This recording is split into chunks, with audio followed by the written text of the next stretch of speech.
بسم الله الرحمن الرحيم. الحمد لله رب العالمين، والصلاة والسلام على خاتم الأنبياء والمرسلين نبينا محمد وعلى آله وصحبه أجمعين، وبعد. شمائل النبي صلى الله عليه وآله وسلم للإمام أبو عيسى محمد بن عيسى الترمذي رحمه الله، شرح فضيلة الشيخ عبد الرزاق بن عبد المحسن البدر حفظه الله، شرح شمائل النبی صلی اللہ علیہ وسلم کے درس میں ہم تیسرے باب پر پہنچے ہیں۔ مصنف فرماتے ہیں: باب ما جاء في شعر رسول الله صلى الله عليه وآله وسلم. هذه الترجمة لبيان ما يتعلق بشعر رسول الله صلى الله عليه وآله وسلم من حيث طوله ومن حيث تسريحه والعناية به۔ یہ خاص باب ہے مصنف نے باندھا ہے جس کا تعلق اللہ تعالیٰ کے پیارے پیغمبر صلی اللہ علیہ وسلم کے بالوں سے ہے، لمبائی کے اعتبار سے اور بالوں کو بنانے اور سنوارنے کے اعتبار سے۔ يقال شعر بفتح العين وشعر بإسكانها۔ شعر عین کے فتحہ کے ساتھ بھی کہنا درست ہے، اور شعر عین کے سکون کے ساتھ بھی کہنا درست ہے۔ عربی زبان میں شعر اور شعر دونوں ٹھیک الفاظ ہیں۔ حدیث نمبر 24، امام ترمذی رحمہ اللہ فرماتے ہیں: حدثنا علی بن حجر۔ علی بن حجر ثقہ ہیں، ان کی روایت کو امام بخاری، امام مسلم، امام ترمذی اور امام نسائی نے لیا ہے۔ قال اخبرنا اسماعیل بن ابراہیم۔ اسماعیل بن ابراہیم بن علیہ ثقہ ہیں، اصحاب کتب الستہ نے روایت کو لیا ہے۔ عن حمید، حمید ابن ابی حمید الطویل، ان کا نام حمید بن ابی حمید الطویل ہیں، ثقہ ہیں، مدلس ہیں، اور اصحاب کتب الستہ نے ان کی روایت کو لیا ہے۔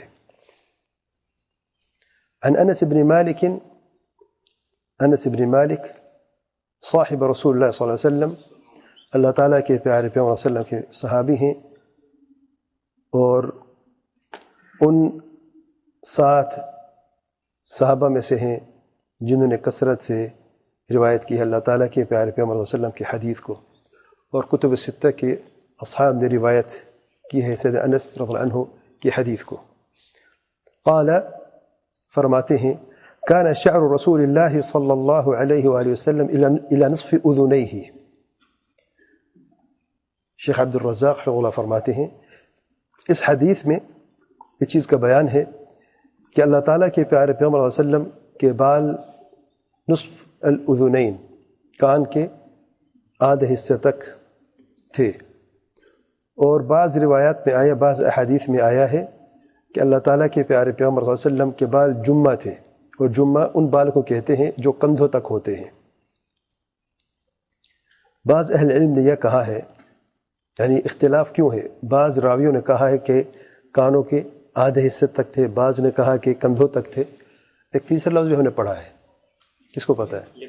لمہ۔ لمہ کیا ہوتا ہے؟ ان دونوں کے بیچ میں، ٹھیک ہے نا۔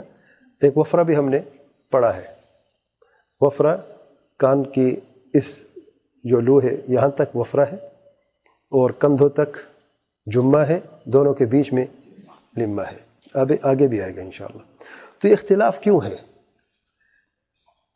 شیخ صاحب فرماتے اختلاف اس وجہ سے ہے، نمبر 1، یعنی چند وجوہات ہیں۔ پہلی وجہ یہ ہے کہ جس نے اللہ تعالیٰ کے پیارے پیغمبر صلی اللہ علیہ وسلم اس وقت دیکھا جب آپ صلی اللہ علیہ وسلم کے بال لمبے تھے تو جمہ کہا، اور جس نے دیکھا جب آپ صلی اللہ علیہ وسلم کے بال چھوٹے تھے تھوڑا سے تو پھر یہ کہا کہ کانوں کے آدھے حصے تک ہے۔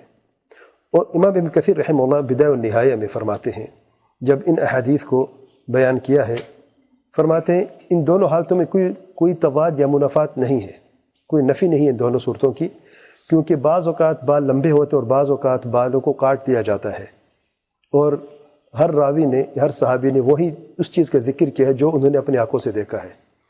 اور بعض اہل علم نے، شیخ عبد الرزاق فرماتے ہیں، بعض اہل علم نے یہ فرمایا ہے کہ ایک اور اعتبار، بڑی پیاری بات ہے، فرماتے ہیں جن لوگوں نے اللہ تعالیٰ کے پیارے پیغمبر صلی اللہ علیہ وسلم کو سائڈ سے دیکھا ہے تو یہ فرمایا کہ بال کہاں تک تھے؟ کان و کاندھے سے تک تھے، اور اس نے پیچھے سے دیکھا ہے تو اس نے یہ فرمایا ہے، یہ کہا ہے کہ اللہ تعالیٰ کے پیارے پیغمبر صلی اللہ علیہ وسلم کے بال جو ہے کندھوں تک تھے، جمعہ تھے۔ والقول الاول اظہر، اور پہلی بات جو ہے زیادہ واضح و ظاہر۔ کون سی پہلی بات؟ یعنی بالوں کی مختلف حالتیں ہوتی ہیں، انسان کبھی بال کٹواتا ہے، کبھی چھوڑ دیتا ہے، اس اعتبار سے راویوں نے کہا ہے۔ حدیث نمبر 25۔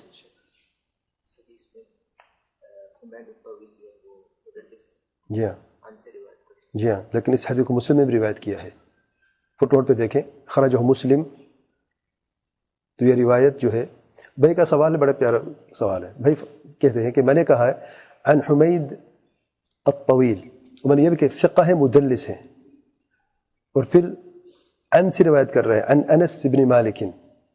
اگر مدلس عن سے روایت کرے تو روایت ضعیف ہوتی ہے، صحیح بات ہے، تو پھر یہ حدیث صحیح ہے یا ضعیف ہے؟ صحیح حدیث ہے۔ کیوں؟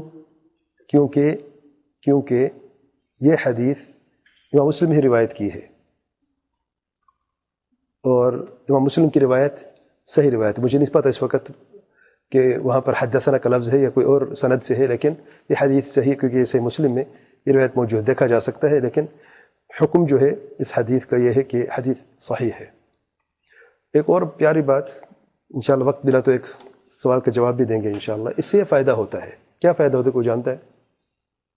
اب ایک روایت ہمیں ملی ہے عن حمید، مدلس سے عن سے روایت کی تو ضعیف ہے، امام مسلم نے اسی روایت کو بیان کیا ہے اسی لفظ کے ساتھ، اور مسلم کی روایت صحیح ہے، اور ہم نے یہ کہا کہ حکم کیا ہے حدیث کا؟ صحیح ہے۔ اس سے کیا فائدہ ہوتا ہے؟ کوئی فائدہ ہے اس میں؟ تعدد الطرق سے، اگر ایک روایت کے مختلف طریقے ہوں، طرق مختلف ہوں، اور اس میں کوئی ضعف پایا جائے تو دوسری روایت جو ہے جس کی سند میں کوئی کلام نہیں ہے یا جس میں کوئی اور کمی ہو جو اس پہلے طریق میں نہیں ہے، تو ان روایت کو جمع کر کے حسن کے درجے پر یہ حدیث فائز ہو جاتی ہے، اس سے یہ فائدہ ہوتا ہے۔ اس کی تفصیل انشاءاللہ آگے آئے گی انشاءاللہ۔ حدیث نمبر 25، امام ترمذی رحمہ اللہ فرماتے ہیں حدثنا حناد بن السری، ابو السری حناد ابن السری ثقہ ہیں، ان کی روایت کو امام بخاری نے خلق افعال العباد میں روایت کیا ہے، اور الخمسہ نے بھی روایت کیا ہے۔ الخمسہ سے کیا مراد ہے؟ سدائے ہاتھ کھڑا کر کے بتاؤ۔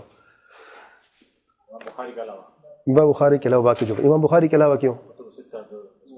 امام بخاری کے علاوہ کیوں کر دیا آپ نے؟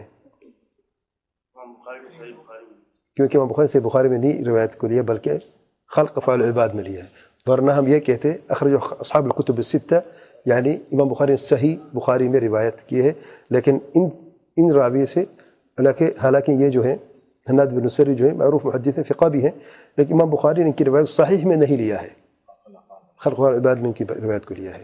کوئی فرق ہے؟ کیا فرق ہے؟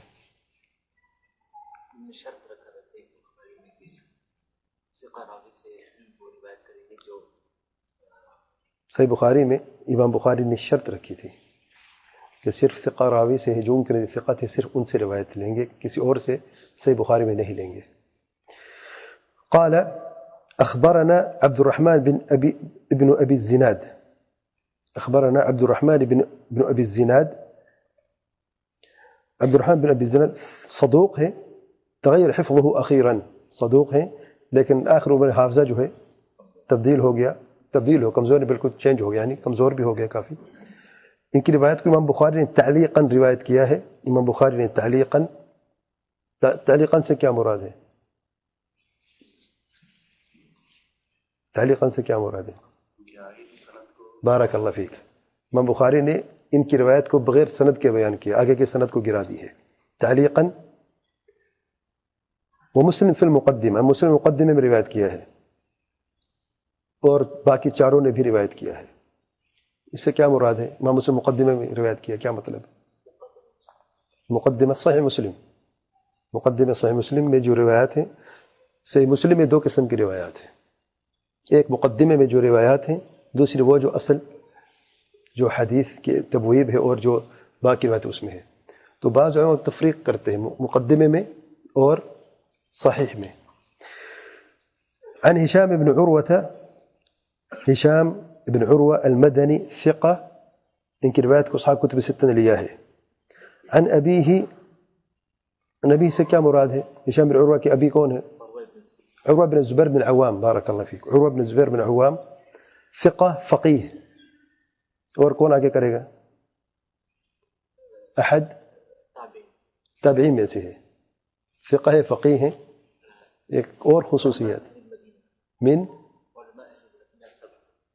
کیا کہتے ہیں ان کو؟ فقہاء سبع میں سے. بارک اللہ فیک. ان کو کیا کہا جاتا ہے؟ علم کے 7 سمندر. کیا ہو گیا یار، جلدی بھول جاتے ہو. علم کے 7 سمندروں میں سے ایک سمندر یہ ہے. امام عروة بن الزبير بن العوام، سيدنا الزبير بن العوام کے بیٹے ہیں عروة بن الزبير بن العوام. ثقة فقيه، أحد الفقهاء السبعة في عصر التابعين.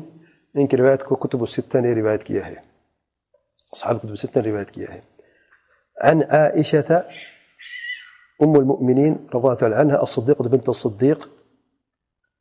اور یہ ان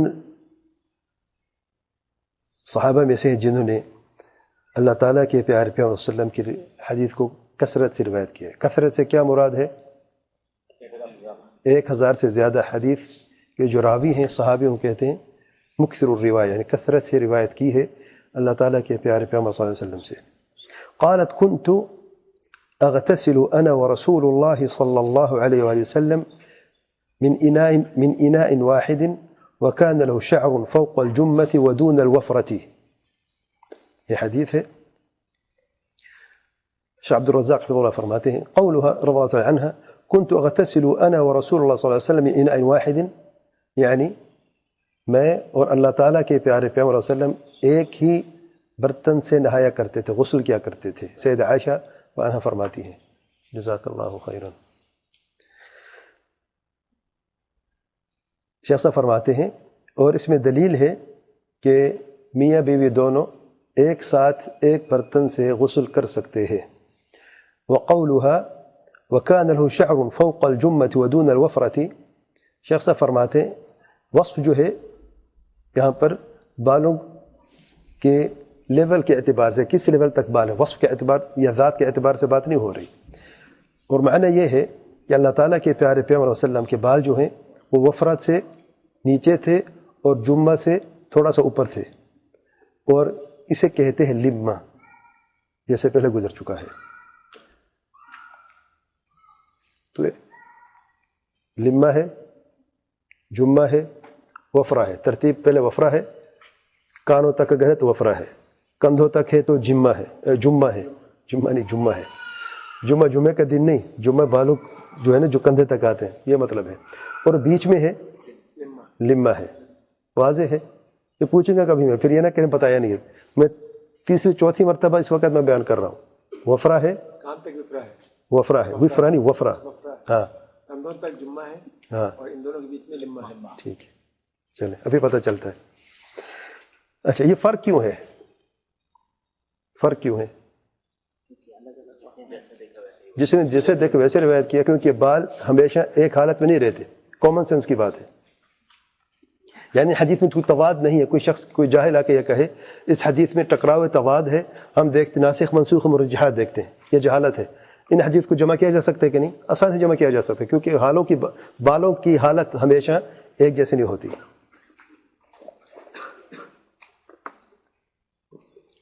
حدیث نمبر 26 اگلی حدیث.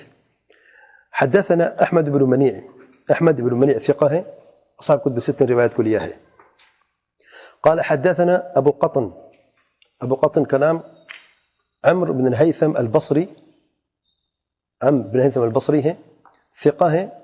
ان کی روایت کو امام بخاری نے ادب المفرد میں لیا ہے، الادب المفرد میں امام بخاری نے، اور الخمسہ نے بھی روایت کیا ہے. امام بخاری نے ادب المفرد نے اور باقی الخمسہ نے بھی، پانچوں نے بھی روایت کیا ہے.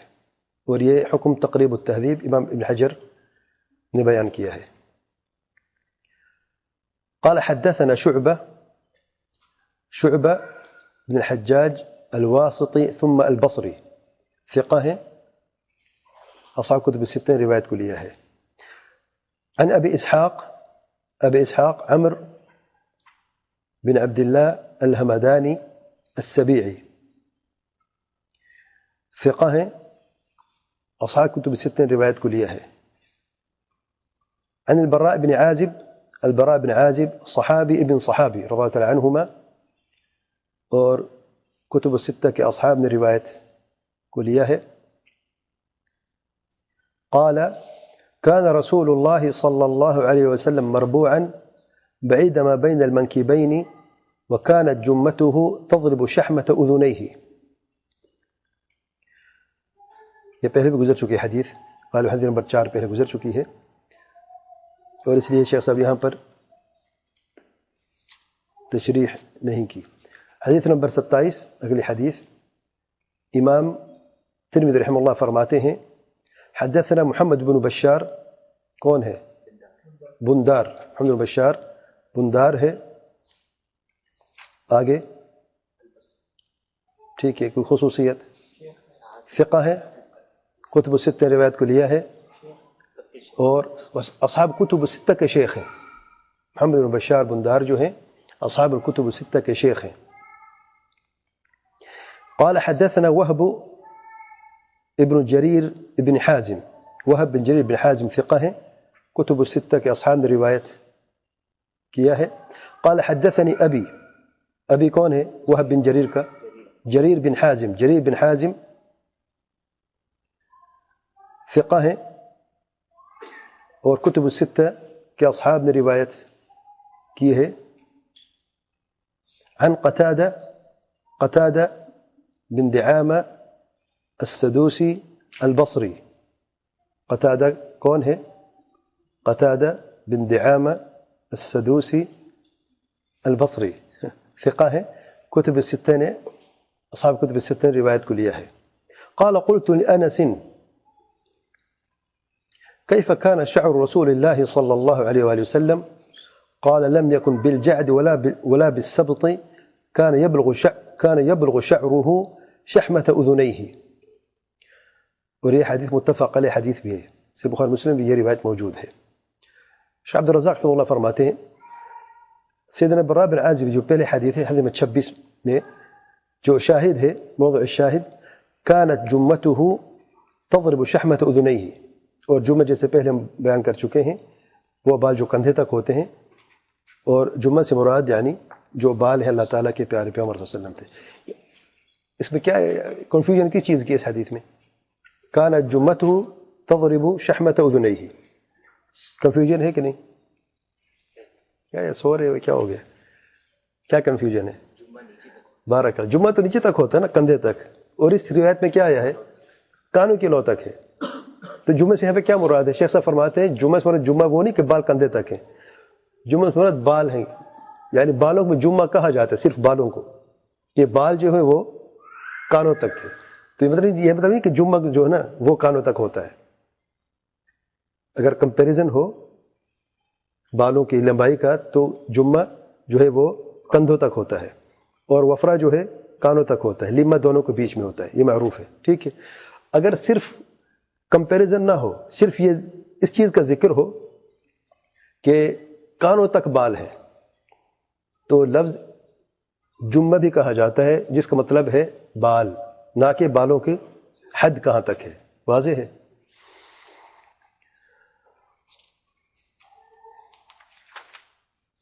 اور صدر انس رضی اللہ عنہ کے حدیث میں شیخ صاحب فرماتے ہیں ففیہ کان یبلغ شعره شحمة اذنیہ، اور یہ بھی گزر چکا ہے کہ اللہ تعالیٰ کے پیارے پیغمبر صلی اللہ علیہ وسلم کے بال جو ہیں بعض اوقات جو ہیں کانوں تک ہوا کرتے تھے. حدیث نمبر 28، امام ترمذی رحمہ اللہ فرماتے حدثنا محمد بن یحییٰ بن ابی عمر المکی، ابو عبداللہ محمد بن یحییٰ بن ابی عمر المکی العدنی، نزیل مکہ. مکی عدنی سے کیا مراد ہے؟ یعنی ہے یمن عدن کے عدنی، اور پھر مکہ میں آ کے مکہ میں رہنے لگے تو اس لیے مکی کہا جاتا ہے. العدنی المکی نزیل مکہ، ثقہ ہیں. ان کی روایت کو مسلم، ترمذی، نسائی اور ابن ماجہ نے روایت کیا ہے. الستة إلا كون وأبو داود، سوائے بخاری و داود کی روایت کو نہیں لیا ہے. اور یہ حکم تہذیب الکمال حافظ المزی سے لیا گیا ہے. قال حدثنا سفيان بن عيينة، سفيان بن عيينة المكي ثقة ہے، صاحب کتب الستة نے روایت کو لیا ہے. عن ابن ابی نجیح، عبداللہ بن ابی نجیح ثقة ہے، کتب الستة کے اصحاب نے روایت کو لیا ہے. عن مجاہد، مجاہد ابن جبر المکی ثقة ہے، کتب الستة کے اصحاب نے روایت کیا ہے. عن ام ہانی بنت ابی طالب، اخت علی بن ابی طالب رضی اللہ عنہما، سیدنا علی رضی اللہ عنہ کی بہن ہے، اور کتب الستة کے اصحاب نے روایت کو لیا ہے. قالت قدم رسول الله صلى الله عليه وسلم مكة قدمة وله 4 غدائر. شاہ عبد الرزاق حفظہ اللہ فرماتے ہیں ام ہانی رضی اللہ عنہ شقیقۃ علی بن ابی طالب رضی اللہ عنہ، سیدنا علی رضی اللہ عنہ کی بہن ہے. وقولها قدم رسول اللہ صلی اللہ علیہ وسلم مکہ، یعنی اللہ تعالیٰ کے پیارے پیغمبر صلی اللہ علیہ وسلم مکہ پہنچے. قدمتاً یعنی مرتاً، ایک مرتبہ. ولو 4 غدائر، غدائر کہتے ہیں ضفائر کو، عقائص بھی کہتے ہیں. ضفائر کسے کہتے ہیں؟ ضفائر کیا ہوتا ہے؟ چوٹی. 4 چوٹیاں تھیں اللہ تعالیٰ کے پیارے پیغمبر صلی اللہ علیہ وسلم کی. امام ابن القیم رحمہ اللہ فرماتے ہیں اللہ تعالیٰ کے پیارے پیغمبر صلی اللہ علیہ وسلم پہلے اپنے بالوں کو سیدھا کرتے تھے، پھر یعنی سیدھا چھوڑ دیتے تھے، سدل کرتے تھے، پھر فرقہ، پھر الگ الگ کر دیتے تھے. یعنی فرق کہتے فرقتین، جیسے مانگ ہوتی ہے الگ الگ بالوں کی کر دیا جاتا ہے 2 حصوں میں. اور ہر فرقہ جو ہے، ہر بال جو اس کی الگ سے چوٹی ہوتی تھی، اور صدر پیچھے سے چھوڑ دیا کرتے تھے. تو یہ بھی یعنی ثابت ہے جیسا کہ امام ابن القیم رحمہ اللہ بیان کیا ہے.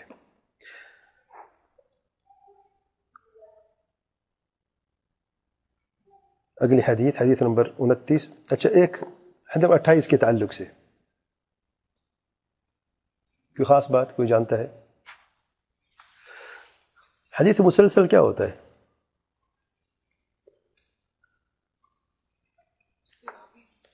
وہ حدیث جو سند کی شروع سے لے کے آخر تک ایک چیز کے اعتبار سے یکساں ہو، ایک سے بار بار آ رہی ہو، اسے مسلسل کہتے ہیں. اس میں کوئی مسلسل چیز نظر آتی ہے؟ بارک اللہ، سب مکی راوی ہیں، مکی ہیں، شروع سے آخر تک. ام ہانی رضی اللہ عنہ جو ہے مکہ رہتی تھے، تو مکی ہیں سارے. مسلسل بروات المکیین کہا جاتا ہے کہ اہل مکہ کی راویوں سے مسلسل ہے. اتنا کافی آپ کے درس میں. اگلے درس 29 سے شروع کریں گے انشاءاللہ، کیونکہ 2 سوالوں کے جواب بھی دینے ہیں، پھر وقت جو ہے نا کافی ٹائٹ پڑ جاتا ہے اور باقی چیزیں رہ جاتی ہیں. تو اگلے درس میں انشاءاللہ نمبر 29 سے شروع کریں گے.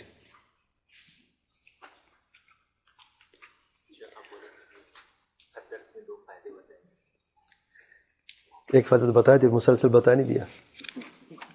ہاں، بارک اللہ فیک. ایک فائدہ کم سے کم تھا، اور دوسرا فائدہ انشاءاللہ بتائیں گے. میں نے بنا کے آیا تھا فائدہ، لیکن اگلے حدیث کے ساتھ تھا، تو انشاءاللہ اگلے ہفتے انشاءاللہ. بارک اللہ فیک. سبحانک اللہم و بحمدک، اشہد ان لا الہ الا انت، استغفرک و اتوب الیک.